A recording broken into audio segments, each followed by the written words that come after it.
320.000 soldados alemanes. Congelados. Muertos. Enterrados bajo la nieve a las puertas de Moscú. Sus cuerpos quedaron tan rígidos que los soviéticos los apilaban como troncos de madera. Algunos murieron con los ojos abiertos, mirando hacia el cielo gris de diciembre de 1941, preguntándose cómo una campaña que iba a durar 6 semanas se convirtió en su tumba helada. Hitler había prometido que tomarían Moscú antes de que cayera la primera nevada. Sus generales levantaron copas de champán en Berlín. La prensa nazi ya había preparado los titulares de victoria. Pero nadie le preguntó a Stalin. Nadie le preguntó al general Invierno. Y nadie, absolutamente nadie, imaginó que el mismo frío que Hitler pensaba soportar se convertiría en el arma más letal de la historia militar moderna. Esta es la historia que los documentales occidentales casi nunca cuentan completa. La historia de cómo un dictador subestimó a otro. De cómo soldados que habían conquistado Francia en 6 semanas murieron congelados intentando cruzar 20 kilómetros de nieve. De cómo armas diseñadas para la guerra relámpago se convirtieron en chatarra inútil cuando el termómetro marcó menos 40 grados centígrados. Si este video te atrapa en los próximos 30 segundos, dale like ahora mismo. YouTube no recomienda historia real, no recomienda verdades incómodas sobre la Segunda Guerra Mundial. Cada like es un voto para que este contenido llegue a más personas que quieren saber lo que realmente pasó. Suscríbete si aún no lo has hecho, activa la campana, porque en el minuto 15 vas a escuchar algo sobre Stalin que cambiará completamente tu visión de esta batalla. Algo que los archivos soviéticos mantuvieron clasificado durante décadas. Ahora retrocedamos. Retrocedamos al momento exacto en que todo comenzó a torcerse para el Tercer Reich. Octubre de 1941. El otoño ruso apenas comienza. Adolf Hitler está en su cuartel general de la Guarida del Lobo, en Prusia Oriental. Hace 3 meses que lanzó la Operación Barbarroja, la invasión más grande de la historia humana. 3 millones de soldados alemanes cruzaron la frontera soviética el 22 de junio. Desde entonces, todo ha sido victoria tras victoria. Kiev ha caído. Leningrado está cercada. El ejército rojo parece al borde del colapso total. Hitler mira los mapas y sonríe. Moscú, dice a sus generales, será nuestra antes de Navidad. Los bolcheviques están acabados. Solo necesitamos un último empujón. Ese último empujón tiene un nombre, Operación Tifón. El plan es simple en su brutalidad. Concentrar 1.900.000 soldados, 1.700 tanques y 14.000 piezas de artillería en un asalto frontal contra la capital soviética. 3 grupos de ejércitos convergerán sobre Moscú como una tenaza de acero. El objetivo es capturar la ciudad antes del 15 de noviembre, antes de que el invierno ruso se vuelva intransitable. 6 semanas, repite el Führer. En 6 semanas, Stalin estará muerto o huyendo hacia los Urales. Lo que Hitler no sabe, lo que sus servicios de inteligencia han fallado completamente en detectar, es que Stalin ya ha tomado una decisión que cambiará el curso de la guerra. Una decisión que involucra a un hombre de 45 años, con una cicatriz en la barbilla y una mirada que podría congelar el vodka, Georgi Konstantinovich Zhukov.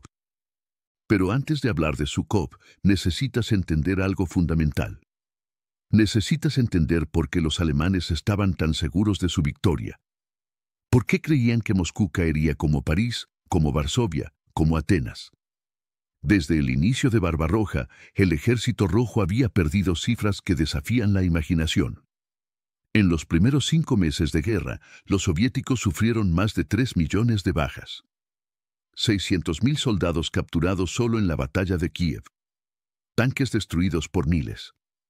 Aviones derribados antes siquiera de despegar.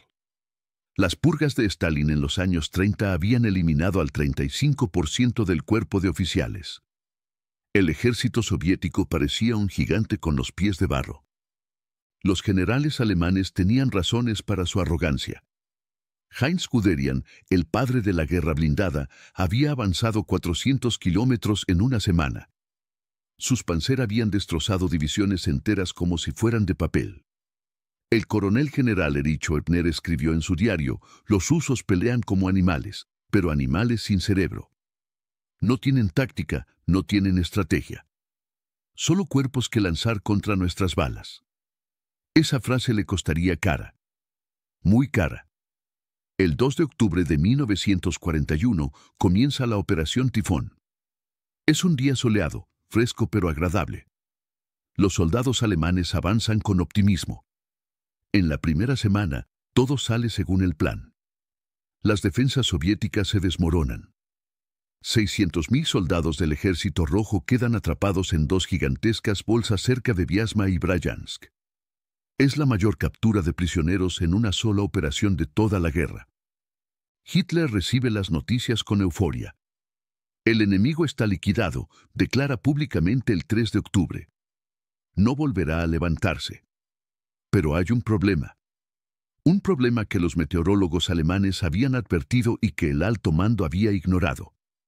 Las lluvias de otoño están llegando. Y con ellas, algo que los rusos llaman Rasputitsa, la temporada del lodo. Imagina esto. Estás conduciendo un tanque Panzer IV de 25 toneladas. El motor ruge con sus 300 caballos de potencia. Has conquistado media Europa con esta máquina. Pero ahora, las lluvias han convertido los caminos rusos en ríos de barro negro. No hay pavimento. No hay carreteras asfaltadas. Solo tierra que se vuelve líquida bajo tus orugas. Tu tanque se hunde. Primero 20 centímetros. Luego 40. Luego hasta los ejes. Necesitas tractores para sacarlo. Pero los tractores también se hunden. Necesitas caballos. Pero los caballos se agotan, colapsan, mueren en el fango. En 2 semanas, el avance alemán se reduce de 40 kilómetros diarios a 3. A veces menos. Los camiones de suministros quedan atrapados a 100 kilómetros de la línea del frente. Los soldados empiezan a quedarse sin munición, sin comida, sin combustible. Y entonces, a mediados de noviembre, el lodo se congela. Hitler ve esto como una bendición. Ahora sí podemos avanzar, ordena. El suelo duro permitirá que nuestros tanques corran de nuevo. Lo que Hitler no entiende, lo que su mente de cabo austríaco no puede comprender, es que el invierno ruso no es simplemente frío. Es un monstruo. Es una fuerza de la naturaleza que ha destruido ejércitos durante siglos. Napoleón lo aprendió. Ahora, 129 años después, Hitler está a punto de recibir la misma lección. El 15 de noviembre de 1941, la temperatura en el frente de Moscú cae a menos 15 grados centígrados. Una semana después, a menos 25. Para principios de diciembre, el termómetro marca menos 40. Menos 40 grados. Piensa en eso un momento. A esa temperatura, si escupes, la saliva se congela antes de tocar el suelo. Si tocas metal con la mano desnuda, la piel se queda pegada. Si orinas al aire libre, el líquido se cristaliza en segundos. Los soldados alemanes no están preparados. Sus uniformes de verano, diseñados para una campaña corta, no ofrecen protección. Las botas se vuelven trampas mortales, el sudor de los pies se congela y causa gangrena. Miles de soldados pierden dedos. Cientos pierden pies enteros.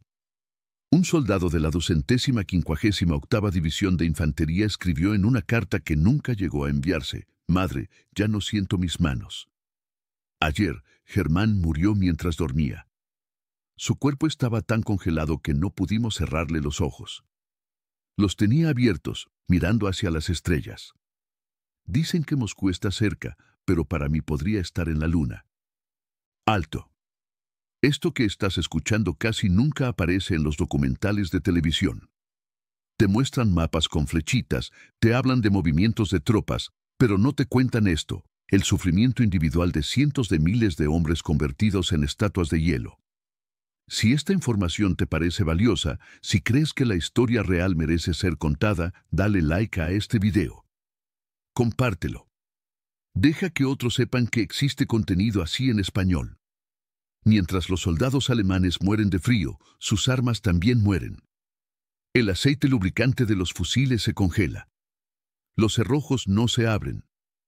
Las ametralladoras se atascan después de disparar 3 ráfagas. Los motores de los tanques necesitan ser encendidos cada 4 horas para no congelarse, lo que consume combustible que ya no llega. Y aquí tiene un dato que debería grabarse en la mente de cada estudiante de historia militar.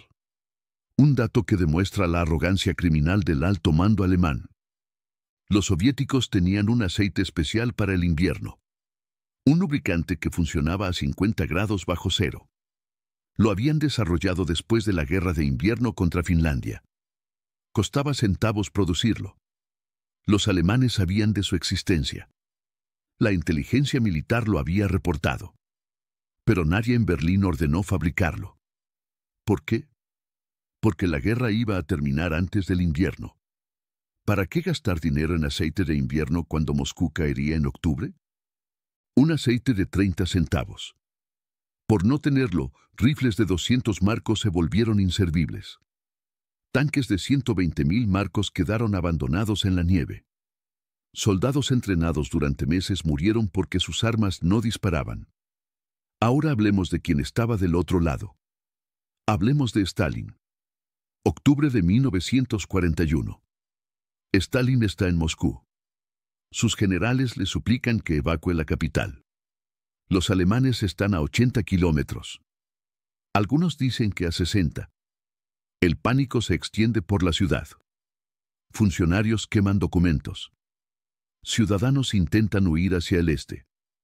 El 15 de octubre se produce algo inédito, un motín en las calles de Moscú. La gente saquea tiendas, ataca vehículos oficiales. Stalin toma una decisión que define su carácter. Se queda. Si me voy, dice a Beria, Moscú cae. Si me quedo, Moscú pelea. Pero quedarse no es suficiente. Necesita a alguien que organice la defensa. Alguien que pueda convertir el caos en resistencia. Alguien que haya demostrado que puede vencer a los alemanes cuando todos creen que es imposible. Georgy Zhukov llega a Moscú el 10 de octubre. Viene de Leningrado, donde acaba de estabilizar el frente norte. Tiene 45 años, un temperamento volcánico y una reputación de ser el único general soviético que se atreve a contradecir a Stalin. La leyenda dice que cuando Zhukov entra al despacho de Stalin, el dictador le pregunta, ¿podemos defender Moscú? Zhukov responde, sí. Pero necesito tropas. ¿Cuántas? Todas las que tenga. Stalin asiente. Las tendrás. Lo que sigue es una de las mayores movilizaciones militares de emergencia de la historia. En 3 semanas, Zhukov recibe refuerzos que parecen sacados de la nada. Divisiones siberianas entrenadas para el combate ártico. Regimientos de tanques T-34 frescos de las fábricas de los Urales. Artillería pesada. Cohetes Katyusha. Los alemanes no detectan estos movimientos. Su reconocimiento aéreo está paralizado por el clima. Sus espías en Moscú han sido ejecutados por el NKVD. Creen que el Ejército Rojo está al borde del colapso cuando, en realidad, Stalin está acumulando la mayor fuerza de contraataque jamás reunida en secreto. Déjame hacerte una pregunta. Una pregunta que quiero que respondas en los comentarios. ¿Crees que Hitler fue un genio militar que cometió un error puntual con Rusia? ¿O crees que fue un fanático cegado por su ideología que tuvo suerte los primeros años? Escribe si crees que fue un genio, ve si crees que fue un fanático, o sé si crees que fue algo intermedio. Quiero saber tu opinión antes de que sigamos. Volvamos al frente. Finales de noviembre. Los alemanes están exhaustos, congelados, al límite de sus fuerzas. Pero siguen avanzando. El 1 de diciembre, la segunda división Panzer llega a Khimki, un suburbio de Moscú. Desde ahí, los soldados pueden ver las torres del Kremlin con binoculares. Están a 24 kilómetros del centro de la ciudad. 24 kilómetros. Después de recorrer más de 1000 desde la frontera polaca, parece que la victoria está al alcance de la mano. El general Günther von Kluge envía un mensaje a Berlín, las torres del Kremlin a la vista. Solicito refuerzos para el asalto final. La respuesta de Hitler es característica, no hay refuerzos.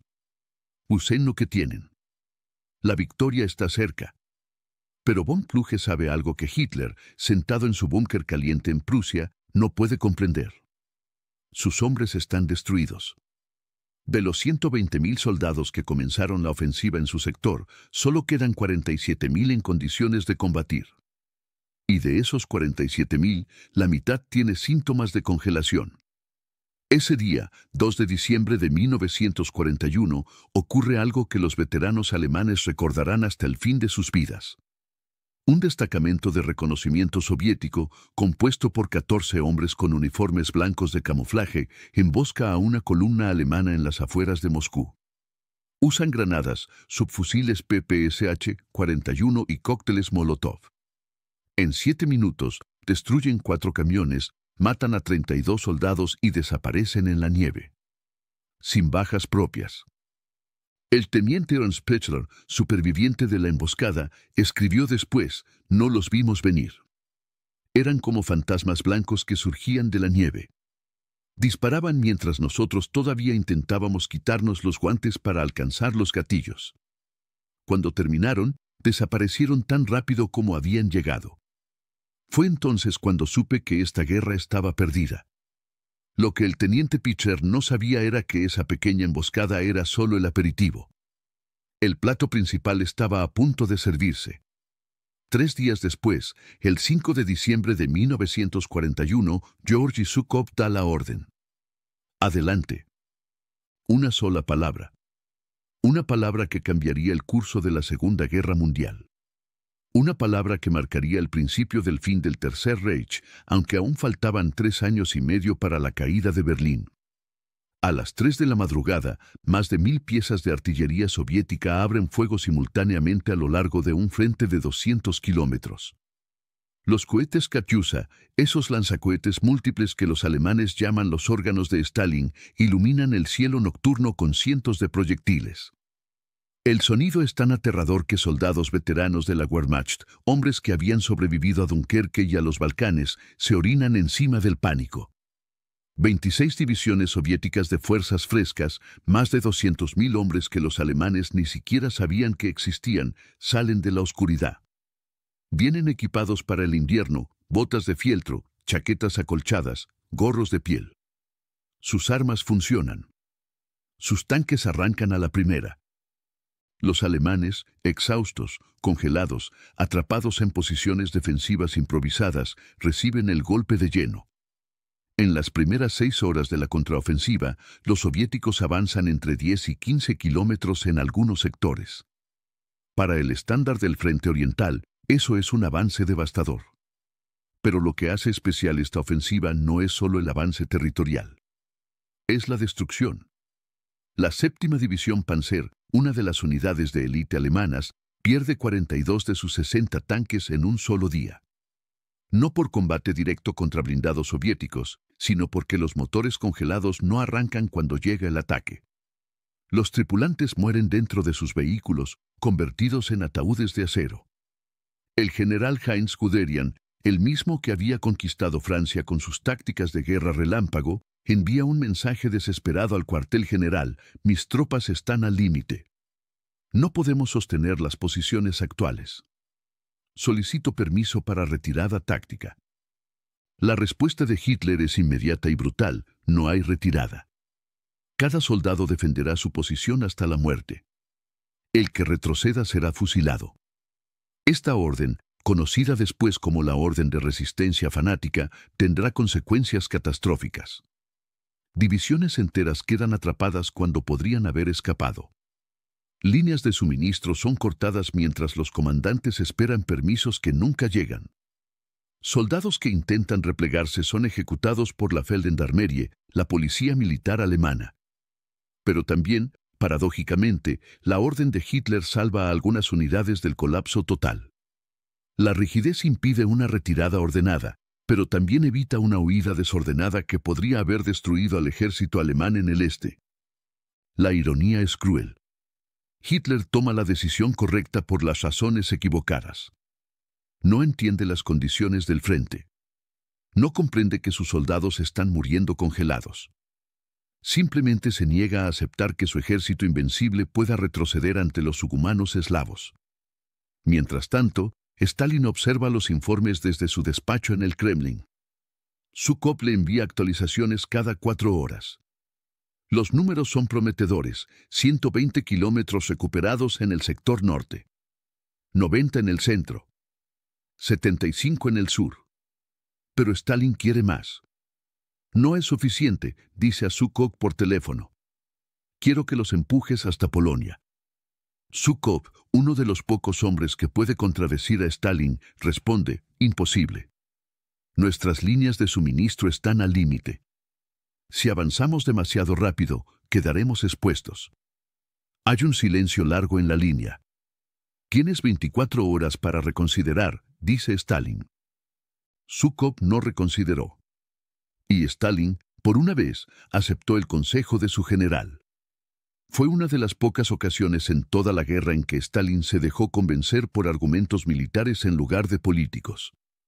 Para mediados de diciembre, la situación alemana es catastrófica.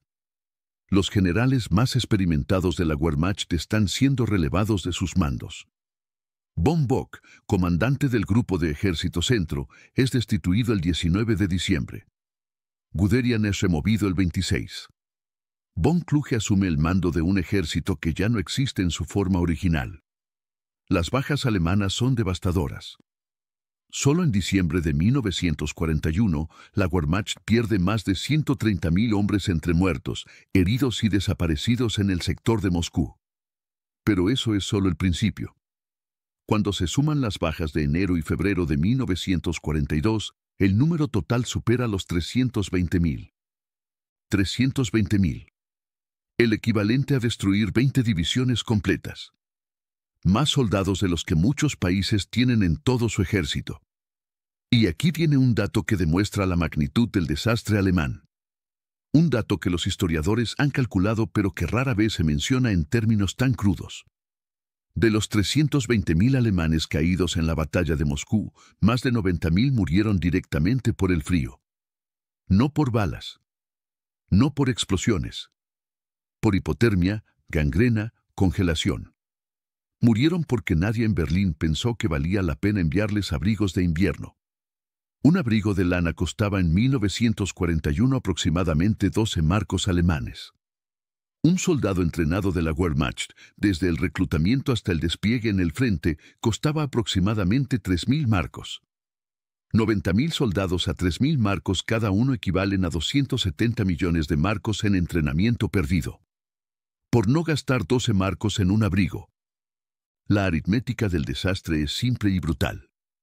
Hitler prefirió sacrificar a sus propios hombres antes que admitir que su plan había fallado.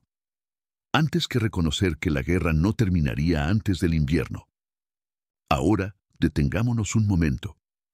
Respira. Procesa lo que acabas de escuchar. En menos de 2 meses, el ejército más poderoso del mundo pasó de estar a 24 kilómetros del Kremlin a retroceder más de 100 kilómetros hacia el oeste. Soldados que habían conquistado Europa en semanas murieron congelados en cunetas rusas. Generales que habían desfilado victoriosos por París fueron destituidos en desgracia.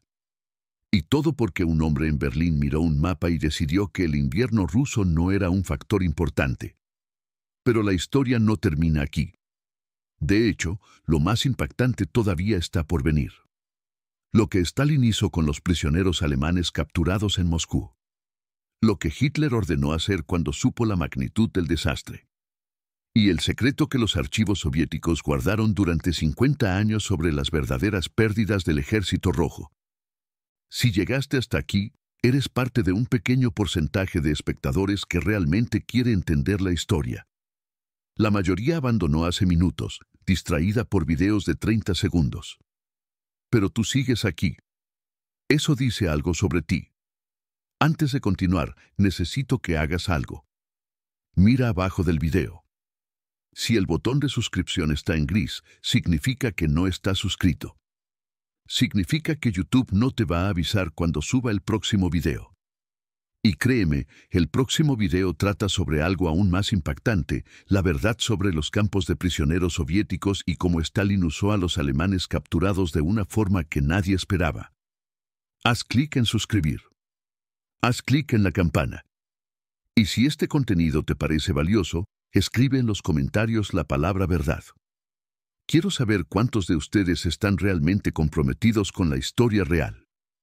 Ahora, continuemos. Diciembre de 1941 marca un punto de inflexión. Pero lo que sucede después es igual de revelador, igual de brutal, igual de ignorado por la historia convencional.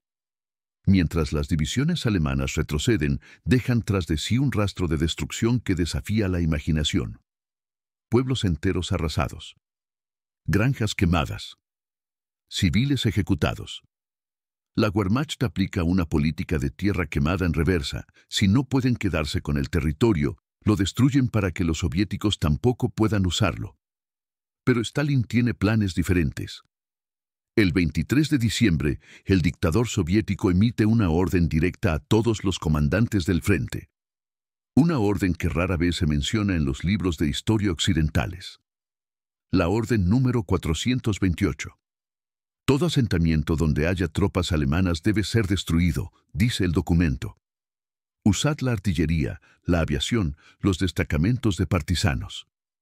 Quemad las casas, los graneros, los establos. Dejad al enemigo sin refugio contra el frío. La lógica es despiadada pero efectiva. Si los alemanes no tienen edificios donde guarecerse, el invierno los matará más rápido que las balas. Grupos de partisanos, algunos compuestos por campesinos que nunca habían sostenido un arma antes de la guerra, reciben explosivos y fósforos. Su misión, infiltrarse detrás de las líneas alemanas y destruir cualquier estructura que pueda servir de refugio. En las 2 semanas siguientes, más de 600 pueblos son incendiados. Algunos por los partisanos soviéticos, otros por los propios alemanes en retirada. El resultado es el mismo. Miles de soldados alemanes que podrían haber sobrevivido en un granero mueren a la intemperie. Un oficial de la SS, capturado meses después cerca de Smolensk, declaró durante su interrogatorio: encontrábamos pueblos vacíos, con las casas todavía humeando. No había donde refugiarse del viento. Cavábamos agujeros en la nieve, pero la nieve no aísla como un techo. Cada mañana había menos hombres. Cada mañana, los que quedábamos teníamos que decidir si enterrar a los muertos o seguir avanzando. Dejamos de enterrarlos después del tercer día. Enero de 1942. El frío alcanza su punto máximo. El termómetro marca menos 43 grados centígrados en algunos sectores. Los soviéticos, lejos de detenerse, intensifican sus ataques. Zhúkov lanza una serie de ofensivas coordinadas a lo largo de todo el frente central. El objetivo ya no es solo defender Moscú. Es destruir al grupo de ejército centro por completo. La 33ª División de Infantería Soviética, compuesta en su mayoría por trabajadores de fábricas de Moscú con apenas 6 semanas de entrenamiento, ataca posiciones alemanas cerca de Kaluga. En teoría, no deberían tener ninguna oportunidad contra veteranos de la Wehrmacht. En la práctica, los alemanes están tan debilitados que la batalla dura solo 4 horas. El teniente Alexei Petrov, comandante de pelotón en esa división, escribió en su diario: los fascistas no podían disparar. Sus dedos estaban negros por la congelación. Algunos se rindieron sin pelear. Otros intentaron huir, pero sus piernas no respondían. Fue como matar animales enfermos. No hubo gloria en ello, solo necesidad. Esa frase, no hubo gloria en ello, solo necesidad, resume perfectamente la brutalidad del frente oriental. Esta no era una guerra de caballeros. No había códigos de honor ni respeto por el enemigo caído. Era una guerra de exterminio donde la supervivencia era la única moral. Y hablando de supervivencia, llegamos a un tema que casi nadie menciona cuando se habla de la batalla de Moscú: los prisioneros. Durante la contraofensiva de diciembre y enero, el Ejército Rojo captura aproximadamente 60.000 soldados alemanes. 60.000 hombres que, según las convenciones de Ginebra, deberían recibir trato humanitario. Comida, refugio, atención médica. La realidad fue muy diferente. Los campos de prisioneros soviéticos en el invierno de 1941 a 42 eran, en muchos casos, simples cercados al aire libre. No había barracones. No había calefacción. La comida consistía en una sopa aguada de nabos y, si había suerte, un trozo de pan negro. De los 60.000 alemanes capturados en la batalla de Moscú, más de 40.000 murieron en los primeros 6 meses de cautiverio. Murieron de hambre, de frío, de enfermedades. Murieron porque el sistema soviético, devastado por la guerra, simplemente no tenía recursos para mantenerlos vivos. O, según algunos historiadores, porque Stalin no consideraba prioritario desperdiciar recursos en enemigos. Un prisionero alemán que sobrevivió, Hans Weber, testimoniado después de la guerra, nos daban 200 gramos de pan al día. 200 gramos. Un hombre necesita al menos 1.500 calorías para sobrevivir haciendo trabajo físico. Nosotros recibíamos 400. Los más débiles morían primero. Luego los enfermos. Luego los que perdían la voluntad de vivir. Después de 3 meses, de los 1.200 hombres de mi grupo, quedábamos 180. Escucha esto. Este dato casi nunca aparece en los documentales sobre la Segunda Guerra Mundial. Pero es fundamental para entender la magnitud del desastre alemán. La tasa de mortalidad de los prisioneros alemanes en la Unión Soviética durante 1941 a 42 fue del 57%. Más de la mitad. Comparado con la tasa de mortalidad de prisioneros americanos o británicos en campos alemanes, que rondaba el 3%, la diferencia es abismal. Ahora, antes de que alguien piense que estoy justificando a los nazis, déjame ser absolutamente claro. Los alemanes hicieron lo mismo, pero peor. Mucho peor. De los 5.700.000 soldados soviéticos capturados por los alemanes durante toda la guerra, 3.300.000 murieron en cautiverio. Una tasa de mortalidad del 58%. Los campos alemanes para prisioneros soviéticos eran, en muchos casos, campos de exterminio encubiertos. Esta guerra no tuvo buenos. Solo tuvo vencedores y vencidos. Y en diciembre de 1941, por primera vez desde el inicio de Barbarroja, los alemanes estaban del lado de los vencidos. Pero Hitler se negaba a aceptarlo. En su cuartel general de la guarida del Lobo, el Führer estudiaba los mapas con obsesión enfermiza. Sus generales le presentaban informes de bajas que él descartaba como exageraciones derrotistas. Cuando von Brauchitsch, comandante en jefe del ejército, le explicó que las tropas necesitaban una retirada estratégica para reorganizarse, Hitler lo destituyó en el acto. Yo asumo el mando personal del ejército, declaró el 19 de diciembre. Fue el principio de una microgestión desastrosa que caracterizaría el resto de la guerra. Hitler, un cabo de la Primera Guerra Mundial sin formación militar formal, tomando decisiones tácticas que deberían corresponder a generales de campo. El resultado fue previsible. Sin libertad para maniobrar, los comandantes alemanes quedaron atrapados entre las órdenes de Hitler y la realidad del campo de batalla. Divisiones que podrían haber escapado fueron aniquiladas.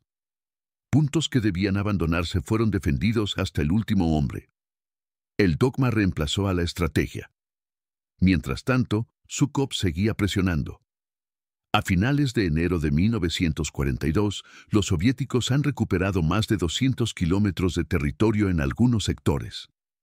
Las ciudades de Kalinin, Kaluga y Mosaisk han sido liberadas. El cerco alemán sobre Moscú se ha roto definitivamente. Pero Zhúkov quiere más. Mucho más. Su plan es ambicioso. Un doble envolvimiento del grupo de ejército centro que atraparía a más de 1 millón de soldados alemanes en una bolsa gigantesca. Sería la mayor victoria de cerco de la historia, superando incluso a Kannae. Stalin aprueba el plan con entusiasmo. Hazlo, ordena. Destruye a los fascistas de una vez por todas. Lo que sigue es una lección dolorosa sobre los límites de la ofensiva. Las tropas soviéticas, después de semanas de combate continuo, están agotadas. Las líneas de suministro se extienden cientos de kilómetros hacia el este. La logística, siempre el punto débil del Ejército Rojo, empieza a fallar. Los alemanes, por su parte, reciben finalmente refuerzos. Divisiones frescas del oeste, equipadas con ropa de invierno que llega con 3 meses de retraso. Y algo más importante, la Wehrmacht aprende. Aprende a construir refugios bajo la nieve. Aprende a encender hogueras bajo los motores de los tanques. Aprende, dolorosamente, a sobrevivir en el invierno ruso. Febrero de 1942. La ofensiva soviética se agota. Zhúkov ordena a sus tropas consolidar posiciones. El gran cerco nunca se completa. El grupo de ejército centro sobrevive, maltrecho pero funcional. Stalin está furioso. Llama a Zhúkov a Moscú y le exige explicaciones. Prometiste destruirlos, dice el dictador, golpeando la mesa con el puño. Prometiste que no escaparían. Zhúkov, imperturbable, responde, prometí defender Moscú. Y Moscú está defendida. Prometí rechazar a los alemanes. Y los alemanes están a 200 kilómetros de donde estaban en diciembre. Lo que prometí, lo cumplí. Hay un silencio largo. Stalin mira a Zhúkov con esos ojos que han enviado a millones al Gulag. Luego, lentamente, asiente. Tienes razón, dice. Pero la próxima vez, quiero la victoria completa. Ese intercambio revela algo fundamental sobre la relación entre Stalin y Zhúkov. A diferencia de Hitler, que destruía a cualquier general que le contradijera, Stalin era capaz de reconocer el valor de un comandante competente. No siempre. No con todos. Pero con Zhúkov mantuvo una relación de respeto mutuo que sería crucial para el resto de la guerra. Ahora, hagamos una pausa para el análisis estratégico. Porque lo que pasó en Moscú no fue solo una batalla. Fue el momento en que la Segunda Guerra Mundial cambió de dirección. Antes de diciembre de 1941, la Wehrmacht era invencible. Había conquistado Polonia en 27 días. Francia en 46. Yugoslavia en 11. Ningún ejército había sido capaz de detenerla, mucho menos de hacerla retroceder. Moscú rompió ese mito. Por primera vez, los soldados alemanes vieron que podían perder. Por primera vez, los generales alemanes tuvieron que enfrentar la posibilidad de la derrota. Y por primera vez, Hitler tuvo que admitir, aunque solo fuera en privado, que la guerra no sería tan corta como había prometido. El impacto psicológico fue devastador. Cartas de soldados alemanes capturadas después de la batalla revelan un cambio dramático en el tono. Antes de Moscú, optimismo, confianza, desprecio por el enemigo. Después de Moscú, miedo, duda, resignación. Un soldado de la 98ª División de Infantería escribió a su esposa el 15 de enero de 1942, Liesel, ya no creo que volvamos a casa pronto. Ya no creo que esta guerra termine como nos prometieron. He visto cosas que no puedo describir. He hecho cosas que no puedo confesar. Solo rezo para sobrevivir otro día más. Otro soldado, capturado cerca de Volokólamsk, declaró durante su interrogatorio, nos dijeron que los rusos eran subhumanos. Que se rendirían al ver nuestros tanques. Que su ejército era una broma. Mintieron. Nos mintieron sobre todo. Esa pérdida de fe fue, en muchos sentidos, más importante que la pérdida de territorio. Un ejército puede recuperarse de una derrota táctica. Es mucho más difícil recuperarse de una derrota moral. Del lado soviético, el efecto fue exactamente el opuesto. Antes de Moscú, el ejército rojo era un gigante humillado. 3 millones de prisioneros en 5 meses. Ciudades cayendo como fichas de dominó. La población civil, privada de información real, no sabía si mañana habría aún una Unión Soviética. Moscú cambió todo eso. De repente, los rusos tenían una victoria. Una victoria real, innegable, contra el enemigo invencible. Stalin aprovechó el momento con toda su maquinaria propagandística. Películas, carteles, discursos, artículos de periódico, todo proclamaba el triunfo de las fuerzas soviéticas. El fascismo puede ser derrotado, declaró Stalin en un discurso el 1 de enero de 1942. El fascismo será derrotado. El pueblo soviético ha demostrado en Moscú que ningún ejército invasor puede conquistar nuestra tierra. Lo que hicimos en Moscú, lo haremos en cada ciudad, en cada pueblo, en cada metro de suelo soviético. Era propaganda, claro, pero era propaganda con un núcleo de verdad. Y eso la hacía increíblemente efectiva. Ahora quiero que pienses en algo. Quiero que te pongas en el lugar de un soldado soviético en enero de 1942. Tienes 20 años. Hace 6 meses creías que la guerra estaba perdida. Tus amigos morían por miles. Los alemanes parecían imparables. Y entonces, de repente, los ves retroceder. Los ves congelarse. Los ves morir en la misma nieve donde murieron tus camaradas. ¿Qué habrías sentido? ¿Alivio? ¿Venganza? ¿Esperanza? Escribe en los comentarios la palabra que mejor describe ese momento.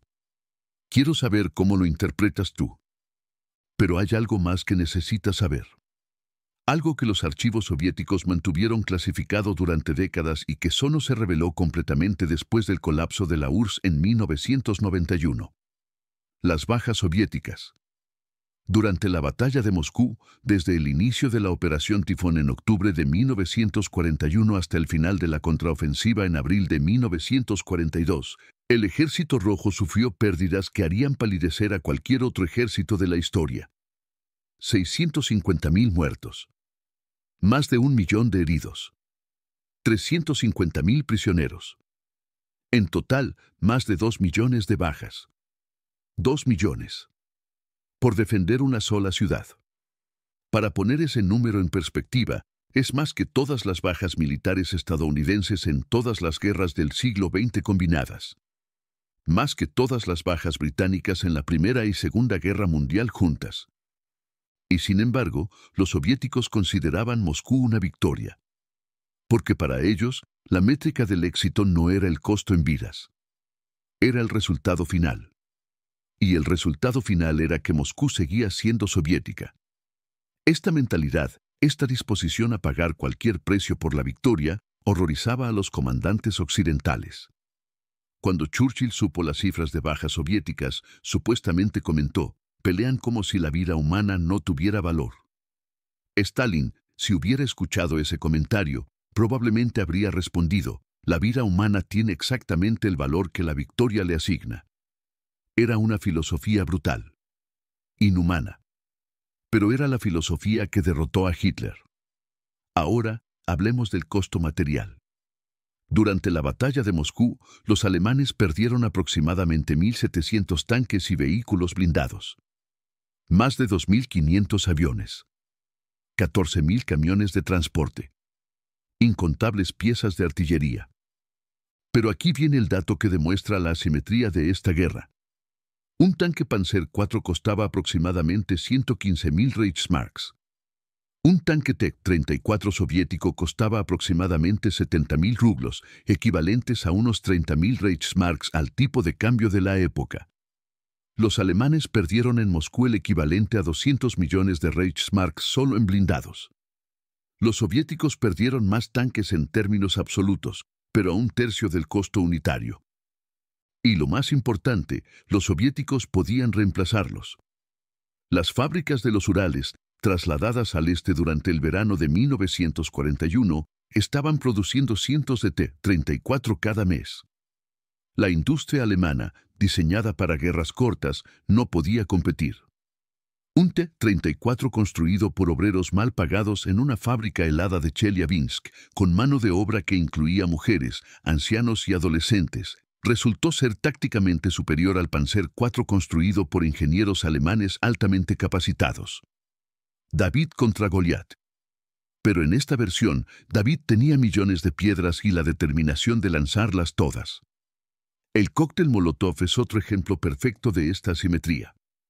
Una botella de vidrio llena de gasolina, con un trapo como mecha, costaba aproximadamente el equivalente a 15 centavos de dólar.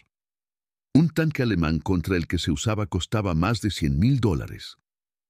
Durante la batalla de Moscú, partisanos soviéticos y soldados regulares destruyeron más de 200 vehículos blindados alemanes usando cócteles Molotov. $30 en botellas contra 20 millones en maquinaria.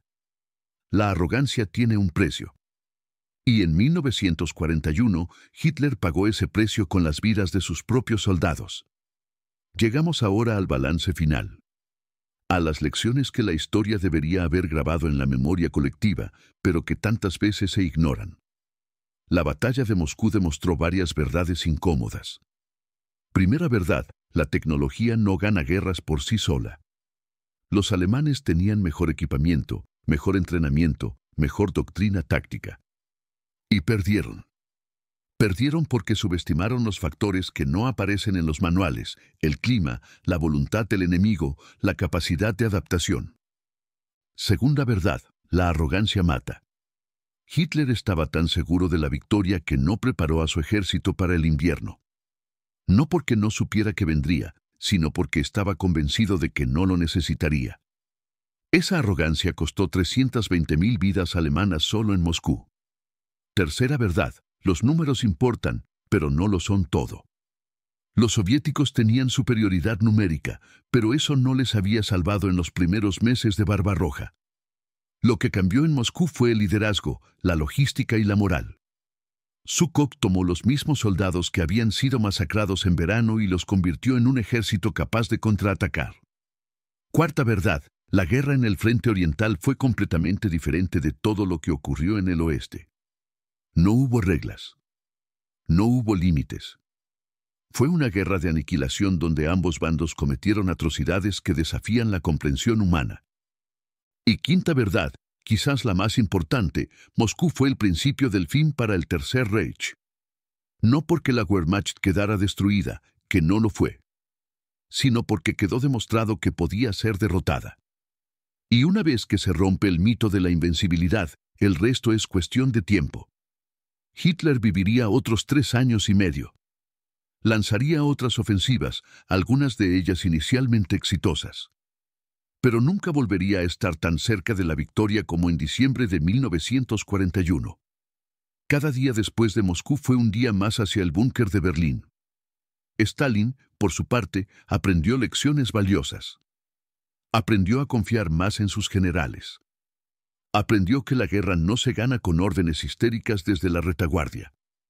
Y aprendió que el pueblo soviético era capaz de sacrificios que incluso él, con todo su cinismo, no había imaginado. Zhukov se convirtió en el mariscal más condecorado de la historia soviética. Comandaría Stalingrado, Kursk, Berlín. Pero siempre consideró Moscú su mayor logro. Fue allí, dijo décadas después, donde demostramos que los alemanes eran humanos. Y los humanos pueden ser derrotados. Aquella frase encierra todo el significado de la batalla. Porque antes de Moscú, muchos creían que la Wehrmacht era invencible. Después de Moscú, nadie pudo volver a creerlo. Cierra los ojos un momento. Imagina el paisaje.